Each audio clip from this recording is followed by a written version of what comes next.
வணக்கம் ட்ரேடர்ஸ். இன்றைக்கி வந்து 29/10/2025 புதன்கிழமை அன்னைக்கு நிஃப்டி அண்ட் பேங்க் நிஃப்டி பொறுத்து நம்ம மார்க்கெட் ரிவ்யூவை பார்த்துடலாங்க. அதுக்கு முன்னாடி இந்த யூஎஸ் மார்க்கெட் என்னாச்சு அப்படிங்கிறத பார்த்துருவோம். டவ் ஜோன்ஸ் வந்து பார்த்திங்க அப்படின்னா 0.34% பாசிட்டிவாக முடிஞ்சிருக்கு. ஒரு ஆல் டைம் ஹைலையுமே நியூ ஆல் டைம் ஹையில் வந்து க்ளோஸ் வச்சிருக்கு அப்படின்னு சொல்லலாம். இது வந்து இதை பார்க்கும்போது ஒரு ரிஜெக்ஷன் கேண்டில் மாதிரியும் பேரிஷ் கேண்டில் மாதிரியும் தெரிஞ்சாலுமே it is an all time high close தான். S&P வந்து 0.23% வந்து பாசிட்டிவாக, இதுவுமே வந்து ஆல் டைம் ஹையில் தான் க்ளோஸ் வச்சிருக்கு. நாஸ்டாக் தாங்க நான் ஸ்டாப் ரேலி 0.77% வந்து பாசிட்டிவாக முடிஞ்சிருக்கு. இதுவுமே புது ஆல் டைம் ஹையில் தாங்க க்ளோஸ் வச்சிருக்கு. இதை தாண்டி விக்ஸுமே வந்து பார்த்திங்க அப்படின்னா ஒரு 3.86% வந்து ஏறி முடிஞ்சிருக்கு. என்னடா விக்ஸ் ஏறி இருக்குது, மார்க்கெட்டு ஏறி இருக்கேன்னு பார்த்தீங்க அப்படின்னா மார்க்கெட் ஏறுறதை பார்த்து எல்லோரும் பயப்பட ஆரம்பிச்சிட்டாங்க. அது மட்டும் இல்லாமல் நாளைக்கு ஃபெட் மீட்டிங் வேறு இருக்குது. அதில் ஏதாவது குட்டையை குழப்பி விட்டா என்ன பண்ணுறது அப்படிங்கிற பயத்துலையுமே விக்ஸ் வந்து பார்த்திங்கன்னா லைட்டாக ஏறி இருக்குங்க. சரி, ஓகே, இதான் வந்து பார்த்திங்கன்னா நிலவரம். யூஎஸ் மார்க்கெட் பயங்கர பாசிட்டிவாக க்ளோஸ் வச்சுருக்கு. எந்த விதமான நெகட்டிவிட்டியும் வரல. இந்த சைனாவும் யூஎஸோடைய ட்ரேட் டீல் வேறு சுமூகமாக முடிஞ்சிடும் அப்படிங்கிற எதிர்பார்ப்பில் இருக்காங்க. இவங்க கொடுத்த பில்டப்புக்கு இன்கேஸ் நாளைக்கு வந்து பார்த்திங்க அப்படின்னா 30ஆம் தேதி தான் நடக்குது. இந்தியன் டைமில் எனக்கு சரியாக தெரியல, பட் சாயங்காலத்துக்குள்ளே ஒரு முடிவுக்கு வந்துடும். அதில் ஏதாவது உரட்டி விட்டுட்டாங்க, முடிஞ்சு போச்சு. பெரிய கிராஷை எதிர்பார்க்கறது கூட வாய்ப்புகள் அப்படிங்கிறது இருக்குது. ஏன்னா இருக்கிற ஒட்டுமொத்த பாசிட்டிவிட்டியுமே வந்து பார்த்திங்கன்னா நாளைக்கே உலகத்தில் நடந்துற போகுது அப்படிங்கிற மாதிரி யூஎஸ் மார்க்கெட் ஏறிட்டு இருக்குது. அது நல்லதுக்கு இல்லைங்க. அதனால் ஏதாவது சின்ன நெகட்டிவிட்டி வந்தால் கூட பெரிய ப்ராஃபிட் புக்கிங் வர்றதுக்கு வாய்ப்புகள் அப்படிங்கிறது இருக்குது. பட் வரும்போது பார்ப்போம். அது வரைக்கும் என்ஜாய் த ரைடு தான், ட்ரெண்டு தான். ஸோ யூஎஸ் மார்க்கெட்டில் மிகப்பெரிய நெகட்டிவிட்டி எதுவும் கிடையாது. அண்ட் இப்போதைக்கு வந்து பார்த்திங்கன்னா மார்க்கெட்டுடைய ஒட்டுமொத்த எதிர்பார்ப்பும் இந்த ஃபெட்டோட இன்ட்ரெஸ்ட் ரேட்டில் தான் இருக்குது. 99.4% வந்து 0.25% இன்ட்ரெஸ்ட் ரேட் கட்டு தான். அதுக்கு ஆல்ரெடி மார்க்கெட் ஃபேக்டரின் ஆயிடுச்சு. இந்த 0.25% பேசிஸ் பாயிண்ட்டை கட் பண்ணிட்டாங்கன்னா ஒரு பிரச்சனையும் கிடையாது. மார்க்கெட் அதுக்கு பெருசாலாம் ரியாக்ட் பண்ணாது. ஆனால் அதுவே 0.5% அப்படின்ட்டு வந்து குறைச்சிட்டாங்கன்னா வச்சுக்கோங்களேன், அதுக்கான வாய்ப்புகள் மிக குறைவு தான். ஸோ யாருமே அதை எதிர்பார்க்கவே இல்லை முதல்ல. அந்த மாதிரி சப்போஸ் குறைச்சிட்டாங்க அப்படின்னா மார்க்கெட் கண்டிப்பாக அதுக்கு இன்னும் பயங்கரமாக பாசிட்டிவாக ரியாக்ட் பண்ணும். ஏன்னா 0.5 பேசிஸ் பாயிண்ட்டு கட்டுங்கிறது மிகப்பெரிய ஒரு விஷயம். மார்க்கெட் எதிர்பார்க்காத ஒன்று. எதிர்பார்க்குறது 0.25 தான். சப்போஸ் 0.25க்கு குறைக்காமல் நோ இன்ட்ரெஸ்ட் ரேட் கட்டுன்னு சொல்லிட்டாங்கன்னா அதற்கான வாய்ப்புகளும் மிகவும் குறைவு தான். அப்படி சொல்லிட்டு அது பயங்கர பியரிஷாக மாறிடும். ஸோ ஒரு பயங்கர புல்லி சினாரியோ இருக்குது, ஒரு பயங்கர பியரி சினாரியோ இருக்குது. இது ரெண்டுமே நடக்கிறதுக்கான வாய்ப்புகள் மிகவும் குறைவாக இருக்குது. So most likely 0.25 basis point தான் குறைப்பாங்க. அதுக்கு மார்க்கெட் ஆல்ரெடி வந்து ஃபேக்டரிங் பண்ணிருச்சு. அதை தாண்டி அவர் வந்து ஒரு ப்ரெஸ் மீட் ஒன்று கொடுப்பார் நைட்டு கரெக்டாக 12 மணிக்கு, நம்ம டைம் 12 மணிக்கு கொடுப்பார் அவர். அதில் வந்து அவர் என்ன சொல்ல போகிறார், ஏதாவது ஹாக்கிஸாக சொல்ல போகிறார், டோயிஸாக சொல்ல போகிறார் அப்படிங்கிறத பொறுத்து தான். அதுக்கு கண்டிப்பாக மார்க்கெட் வந்து எய்தர்வே ரியாக்ட் பண்ணலாம். அவர் என்ன சொல்லுவார், என்ன பேசுவார் அப்படிங்கிறதெல்லாம் நமக்கு கணிக்கவே முடியாது. சரிங்க, தெரியவே தெரியாது.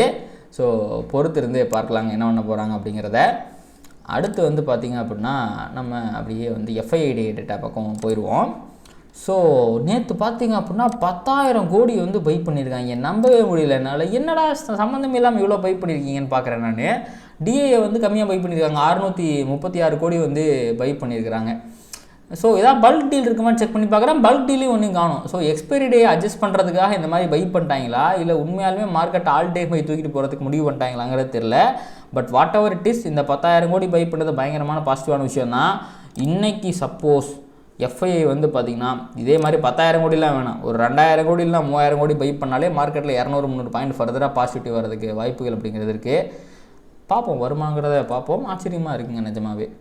ஓகே, அடுத்து வந்து பார்த்திங்க அப்படின்னா இதை இந்தியா ஸ்பெசிஃபிக்காக சில நியூஸ்லாம் இருக்குது, அதை பார்த்துட்டு வந்துடுவோம். இந்த சாட் ஜிபிடி அப்படிங்கிறது வந்து பார்த்திங்க அப்படின்னா உங்களுக்கு ஃப்ரீயாக இந்தியாவில் கொடுக்க போகிறாங்களாமா. இந்த சாட் ஜிபிடி கோ அப்படிங்கிற வெர்ஷனை வந்து ஃப்ரீயாக கொடுக்க போகிறாங்களாமா.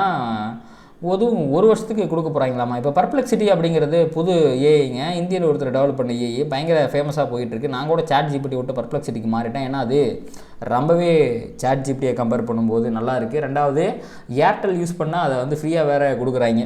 அதனால் அதை தான் நான் யூஸ் பண்ணிக்கிட்டு இருக்கேன். பயங்கர சூப்பராக இருக்குது. காம்படிஷனுக்கு ஒருத்தன் வந்துட்டான், கடையை போட்டான் அப்படிங்கிற மாதிரி இருக்கிறதுனால இதை ஃப்ரீயாக கொடுக்குறாங்களோ என்னமோ. இது ஒரு நியூஸு பார்த்தேன், வேணும்னா யூஸ் பண்ணிக்கங்க. பெர்ப்ளெக்சிட்டியுமே நல்லா இருக்குது, சூப்பராக இருக்குது. ஏர்டெல் யூஸராக இருந்தால் ப்ரோ வெர்ஷன் ஃப்ரீயாக கொடுக்குறாங்க, யூஸ் பண்ணி பாருங்கள், நல்லாயிருக்கு. சாட் ஜிபிடியும் கொடுக்குறாங்க போல் இருக்குது. இது வந்தால் இதையுமே யூஸ் பண்ணி பாருங்கள். நான் சாட் ஜிபிடியோட பெய்டு வெர்ஷன் எதுவும் யூஸ் பண்ணதில்லை, இந்த கோ வெர்ஷனை பற்றியும் தெரில. பட் இந்த மாதிரி ஒரு நியூஸை நான் கேள்விப்படுறேன். ஸோ இது வந்து ஏஐயில் வந்து பார்த்திங்கன்னா இந்தியாவுக்குள்ளே வரும்போது இன்னும் ஒரு ஸ்பேஸை கண்டிப்பாக அது க்ரியேட் பண்ணும். ஃபர்தராக அதோட பொட்டன்ஷியலை இன்க்ரீஸ் பண்ணுறதுக்கு நிறைய வாய்ப்பு இருக்குங்க. அடுத்து வந்து பார்த்திங்க அப்படின்னா நேற்று இந்தியா ஸ்பெசிஃபிக்காக இன்னொரு நியூஸ் வந்திருக்கு. இந்தியாவுடைய செப்டம்பர் இண்டஸ்ட்ரியல் அவுட்புட் அப்படிங்கிறது 4% வந்திருக்கு. ஆக்சுவலி எக்ஸ்பெக்டேஷன் 3% தான் இருந்திருக்கு. அதையும் தாண்டி 1% அதிகமாக வந்திருக்கு. இது வந்து பார்த்திங்கன்னா எக்கனாமிக்கலாக வந்து பார்த்திங்கன்னா இந்தியாவுக்கு ஒரு பாசிட்டிவான நியூஸாக இருக்குங்க.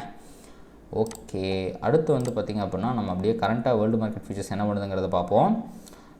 ஸோ யூஎஸ் ஃபியூச்சர்ஸ் வந்து ஃப்ளாட்டாக இருக்குங்க. மூணுமே வந்து ஃப்ளாட்டாக தான் இருக்குது. ஆனால் யூரோப்பியன் ஃபியூச்சர்ஸ்லாம் லைட்டாக பியரிஷாக இருக்குது. அப்படியே ஏஷியா பக்கம் வந்தீங்க அப்படின்னா நிக்கி மட்டும் 1.2% பாசிட்டிவாக இருக்குது. பட் ஆஸ்திரேலியா பியரிஷாக இருக்குது. Taiwan 1.8% positive.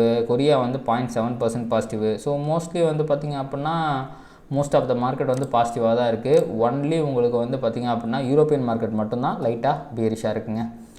அடுத்து நம்ம அப்படியே வந்து இதை டெரிவேட்டிவ் டேட்டாவை பார்த்துடலாம். ஸோ நேற்று பாருங்கள் உங்களுக்கு எக்ஸ்பைரி டே, அதனால் 42% வந்து லாங் அண்ட் வெயிட்டிங் அப்படிங்கிறது வந்திருக்கு எக்ஸ்பைரி டே அப்படிங்கிறதுனால.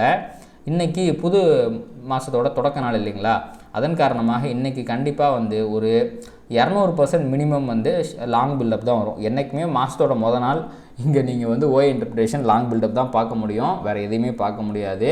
அது மார்க்கெட் வந்து பியரிஷாக இருந்தாலும் புல்லிஷாக இருந்தாலும் சைட்வேஸாக இருந்தாலும் இங்கே வர ஓஏ இன்டர்பிரேஷன் அப்படிங்கிறது 150 to 200% வந்து லாங் பில்டப் தான் வரும். ஸோ இன்றைக்கி வரப்போகிற நாளைக்கு வரப்போகிற டேட்டாவை இன்றைக்கி நம்ம சொல்லிடலாம். பட் நேற்று லாங் அண்ட் வெண்டிங் அப்படிங்கிறது நடந்திருக்கு.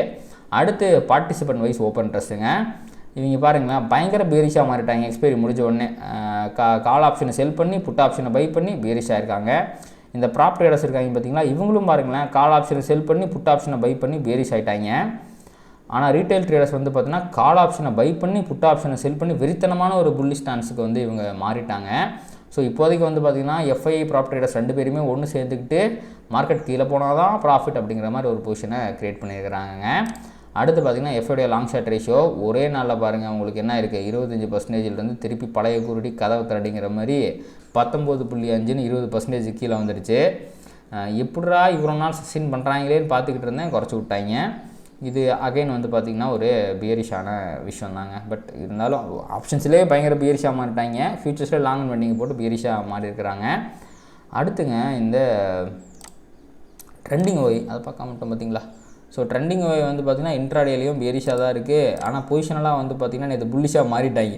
நான் இங்கே பாருங்கள் இங்கேயே ஒன்று பார்த்தேன் நான், என்னடா மார்க்கெட் கீழே போயிட்டுருக்கு, இந்த பொசிஷனல் ஓயெல்லாம் புல்லிஷாக மாற்றிருக்காங்களேன்னு பார்த்தா கடைசியில் வெறித்தனமான ஒரு மேனிப்புலேஷன் அப்படிங்கிறது நடந்துச்சு. மார்க்கெட் வெறித்தனமாக ரேலி ஆச்சு மேலே. இது வந்து முடிஞ்சு போச்சு, அதனால் எக்ஸ்பைரி டே மேனிப்புலேஷன் இருக்கும். ஸோ அதை தாண்டி நீங்கள் பார்க்கும்போது இங்கே பாருங்கள் இது இன்ட்ராடே டேட்டா. அடுத்த வாரத்துக்கான இன்ட்ராடே டேட்டாவோட ட்ரெண்டிங் ஓயை still bearish, positional also still bearish. So அடுத்த வாரத்தில் இன்னும் ஓஏயில் ஒரு சின்ன பியரிஷன்ஸ் அப்படிங்கிறது தெரியுதுங்க. அடுத்து வந்து பார்த்திங்கன்னா gift Nifty. So world market வந்து கொஞ்சம் மிக்ஸ்டாக இருந்தாலும் பெரிய பாசிட்டிவிட்டி இல்லாமல் ட்ரேட் ஆகிட்டு இருந்தாலும் கிஃப்ட் நிஃப்டி வந்து பார்த்திங்கன்னா ஒரு 46 பாயிண்ட் வந்து பாசிட்டிவாக இண்டிகேட் பண்ணிக்கிட்டு இருக்கு. ட்ரேடிங் வியூவில் பார்த்தீங்க அப்படின்னா 222 பாயிண்ட்டுன்னு காமிப்பான். இவனை பார்த்துலாம் நம்பிடக்கூடாது. ஏன்னா மாதத்தோடைய தொடக்க நாள் என்றைக்குமே ஃபியூச்சர்ஸில் ப்ரீமியம் அதிகமாக இருக்கும், அதனால தான் அதிகமாக காட்டுறான். அதை விட்டு தெலுங்க. பட் ஆக்சுவலி வந்து பார்த்திங்க அப்படின்னா உங்களுக்கு இப்போதைக்கு ஒரு 46 பாயிண்ட் கேப் அப் தான் உங்களுக்கு இண்டிகேட் பண்ணிக்கிட்டு இருக்குங்க. இப்போ அப்படியே நம்ம நிஃப்டி பக்கம் வருவோம். ஸோ முதல்ல நிஃப்டியோடைய பயாஸ் அப்படிங்கிறத பார்ப்போம். ஆஃப்டர் அ லாங் டைம் மிகப்பெரிய வாலட்டிலிட்டியோட மார்க்கெட் ட்ரேட் ஆகிருக்கு. அதை தாண்டி வந்து பார்த்திங்கன்னா there will be no bias for the tank. என்றைக்குமே லிக்விடிட்டி ஒரு level of liquidity to another level of liquidity தான் மார்க்கெட் ட்ராவல் பண்ணும்.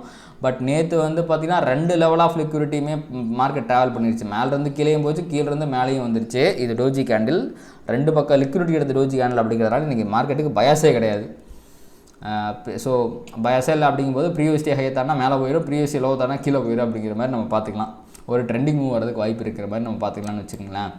இந்த 2 தாண்டினா தான் ஒரு நல்ல டைரக்ஷன் மூவே வரும். இந்த கேண்டிலுக்குள்ளே இருக்க வரைக்கும் வந்து பார்த்திங்கன்னா மார்க்கெட் வந்து கன்சாலிடேட் தான் ஆகும். இதை தாண்டினா தான் நல்ல மூவ் வரும்னு வச்சுக்கோங்க. ஓகே, அடுத்து வந்து பார்த்திங்கன்னா அப்படியே நம்ம சிபிஆர் என்ன சொல்லுதுங்கிறதையும் பார்த்துருவோம். முதல்ல 5 மினிட்ஸுக்கு போயிடலாம். முதல்ல வந்து பார்த்திங்க அப்படின்னா நேற்று என்ன சிபிஆருங்கிறத பார்த்துடலாம். ஓகே, இங்கே பாருங்கள் இங்கே என்ன வந்திருக்கு, நேற்று ஒரு அசனிங் சிபிஆருங்கிறது வந்துச்சு. அப்படின்னா மார்க்கெட் வந்து S1 ப்ரீவியஸ் எல்லோ வரைக்கும் வந்து ரிவர்ஸ் ஆகிருக்கு. ஆனாலுமே அடித்து பிடிச்சி தான் இந்த சிபிஆருக்கு மேலே முடிச்சிருக்கிறாங்க. ஸோ இன்னுமே வந்து பார்த்திங்க அப்படின்னா பைஎஸ்ஆர் இன் கண்ட்ரோல் அப்படிங்கிறது தான் வந்து தெளிவாக தெரியுது. இன்னும் அவங்கெல்லாம் கிவ் அப் பண்ணல. அண்ட் இன்றைக்கான சிபிஆர் அப்படிங்கிறது வந்து பார்த்திங்கன்னா சிபிஆர்லேயுமே ஒரு நேரோ சிபிஆர் தாங்க வந்திருக்கு. இதுக்கு வந்து பார்த்திங்கன்னா ப்ரைஸ் ட்ரெண்ட் ஆகிறதுக்கு அதிகமான வாய்ப்பு இருக்குது அப்படிங்கிறது அர்த்தம். அதாவது பார்த்திங்கன்னா ப்ரைஸ் ஹையர் ஹை போட்டுச்சுன்னா மேலே ட்ரெண்ட் ஆகும், லோயர் லோ போட்டுச்சு அப்படின்னா கீழே ட்ரெண்ட் ஆகும். அஸ் பர் சிபிஆர் இன்றைக்கி இதை S1 ப்ரீவியஸ் எலோ உடச்சா நல்லா கீழே போகும், R1 ப்ரீவியஸ் டே ஹையை உடச்சா நல்லா மேலே போகும். இந்த லெவலை உடச்சிச்சுன்னா மேலே போகும், இல்லைனா அங்கே போய் ப்ரைஸால் உடைக்க முடியல அப்படின்னா ரிவர்ஸ் ஆகிறதுக்கும் வாய்ப்புகள் அப்படிங்கிறது இருக்குது. ஸோ இந்த லெவலுங்கிறது முக்கியம். அங்கே போய் ப்ரைஸ் எப்படி ரியாக்ட் பண்ணுது அப்படிங்கிறத வச்சு தான் ஃபர்தராக நம்மளால் எதையுமே சொல்ல முடியும்னு வச்சுக்கோங்களேன். பட் இதுக்கு இந்த S1 ப்ரீவியஸில் உடச்சா தான் கீழே போகும் அப்படிங்கிறதுலாம் இல்லை. சப்போஸ் ப்ரைஸ் இந்த இடத்துல லோயர் லோ போட்டாலுமே ஒரு நல்ல செல்லிங் ப்ரெஷர் வரதுக்கும், அதே மாதிரி ஹையர் ஹை போட்டாலே பையிங் ப்ரெஷர் சிபிஆருக்குள்ளே போட்டாலுமே அந்த டைரெக்ஷனில் ஒரு நல்ல மூவ் வரதுக்குமான வாய்ப்புகளும் இருக்குது. இது சிபிஆர் சொல்கிற விஷயங்க. அடுத்து வந்து பார்த்திங்கன்னா அப்படியே நம்ம வந்து ஸ்மார்ட் மணி என்ன சொல்லுது அப்படிங்கிறதுமே பார்த்துட்டு போயிடலாம். லிக்விடிட்டி லெவல்ஸ், ஸ்மார்ட் மணியோட லிக்விடிட்டி லெவல்ஸ் என்னங்கிறதையும் பார்த்துடலாம். ஸோ மேலே வந்து பார்த்திங்க அப்படின்னா 26,040, 26,106 இது ரெண்டுமே வந்து பார்த்திங்க அப்படின்னா மிக முக்கியமான ரெசிஸ்டன்ஸாக இருக்கும். அதே மாதிரி கீழே வந்து 25,810, 718 அண்டு 620 இதெல்லாமே வந்து பார்த்திங்கன்னா மிக முக்கியமான சப்போர்ட்டாக இருக்கும். எல்லாமே கொஞ்சம் தூரமாக இருக்குது கீழே. அதே மாதிரி வந்து பார்த்திங்கன்னா மேலே கொஞ்சம் பக்கத்தில் இருக்குது. ஸோ இது எல்லாமே லிக்விடிட்டினா ரிவர்சல் பாயிண்ட், ப்ரைஸை ரிவர்ஸ் பண்ணக்கூடிய இடங்கள். பார்ப்போம் எந்த மாதிரி அது ரிவர்சல் கொடுக்குதாங்கிறத பார்ப்போம். அண்டு இதுக்கு நடுவில் வந்து பார்த்திங்கன்னா இந்த 25,956 அப்படிங்கிறது 30 மினிட்ஸில் இருக்க ஒரு லிக்விடிட்டிங்க. அப்போது 30 மினிட்ஸுங்கிறது ஹையர் டைம் ஃப்ரேம் வைக்கும்போது 3 மினிட்ஸ்லேயோ 5 மினிட்ஸ்லேயோ இன்றைக்கி ஒரு ஃபஸ்ட்டு ஒரு 30 மினிட்ஸுக்குள்ளே ஏதாவது ஒரு fair value gap, bearish fair value gap வந்துச்சுன்னா இதுக்கு பவர் இருக்குதுன்னு அர்த்தம். சப்போஸ் அது வரல அப்படின்னா இதோட பவர் நல்லிஃபை ஆகிடுச்சு. அடுத்து வந்து பார்த்திங்கன்னா 26,040 வரைக்குமே ப்ரைஸ் போகிறதுக்கு வாய்ப்பு இருக்குது அப்படிங்கிறது அர்த்தம். ஸோ இந்த லெவலையுமே நோட் பண்ணிக்கோங்க. ஃபஸ்ட் இது எல்லாமே நடக்கிறது ஃபஸ்ட்டு 30 மினிட்ஸ்க்குள்ளே நடக்கணும். சப்போஸ் நடக்கலைன்னா இது இன்வேலிட் அப்படிங்கிறது ஆகிடும். இந்த 25,965 அப்படிங்கிறதுக்கு இருக்க பவருங்கிறது உங்களுக்கு வந்து பார்த்திங்கன்னா 56 அப்படிங்கிறதுக்கு இருக்க பவர் அப்படிங்கிறது வந்து பார்த்திங்கன்னா உங்களுக்கு மிட்டிகேட் ஆகி இல்லாமல் போயிடுங்க. லெவல்ஸை பார்த்துக்குங்க. இங்கே போய் ப்ரைஸ் எப்படி ரியாக்ட் பண்ணுதுங்கிறத பொறுத்து தான் ப்ரைஸ் அது பிரேக் அவுட் ஆகி ட்ரெண்ட் ஆகுதா இல்லை ரிவர்சல் ஆகுதா அப்படிங்கிறது தெரியும். மோஸ்ட் லைக்லி உங்களுக்கு வந்து பார்த்திங்கன்னா ஒரு 70% இங்கெல்லாம் போய் ப்ரைஸ் ரிவர்ஸ் ஆகிறதுக்கு வாய்ப்புகள் இருக்குது. அடுத்து அப்படியே நம்ம பேங்க் நிஃப்டி பக்கம் போயிடலாங்க. ஸோ பேங்க் நிஃப்டியில் நம்ம ட்ரெண்டை மட்டும் பார்த்துடலாம். முதல்ல சிபிஆரை போட்டிங்க அப்படின்னா நேற்று என்ன சிபிஆர் வந்துச்சுன்னா அசனிங் சிபிஆர் தான் வந்துச்சு. ப்ரீவியஸ் லோ வரைக்கும்லாம் போல் S1 ப்ரைஸ் ரிவர்ஸ் ஆகி வந்து பார்த்திங்கன்னா மேலே போயிடுச்சு. ப்ரீவியஸ் டே ஹைக்கு மேலே கம்ஃபர்டபுளாக முடிஞ்சிருக்கு, மேலே R1 தாண்ட முடியல. ஸோ இன்னுமே நல்லாவே பையர்ஸ் கிட்ட கிரிப் இருக்குது அப்படிங்கிறது காட்டுது. அண்ட் 4 ஹவரில் எந்த ஃபேர் வேல்யூ கேப்புமே உங்களுக்கு வரவே இல்லை. அதுவே வந்து பார்த்திங்க அப்படின்னா இன்னும் இதில் நிறையா ஸ்டீம் மிச்சம் இருக்குது அப்படிங்கிறத காட்டுது. அண்ட் இன்றைக்கான சிபிஆர் அப்படிங்கிறது வந்து பார்த்திங்கன்னா பேங்க் நிஃப்டியில் ஒரு பேரலல் சிபிஆர் வந்துருக்கு, ஒரு கைண்ட் ஆஃப் அசனிங் சிபிஆர்னு கூட சொல்லலாம். ஸோ ஒரு பெரிய மொமெண்டம் இல்லாமல் இன்றைக்கி பேங்க் நிஃப்டி ட்ரேட் ஆகிறதுக்கு வாய்ப்பு இருக்குது அப்படிங்கிறத உங்களுக்கு சொல்லுது.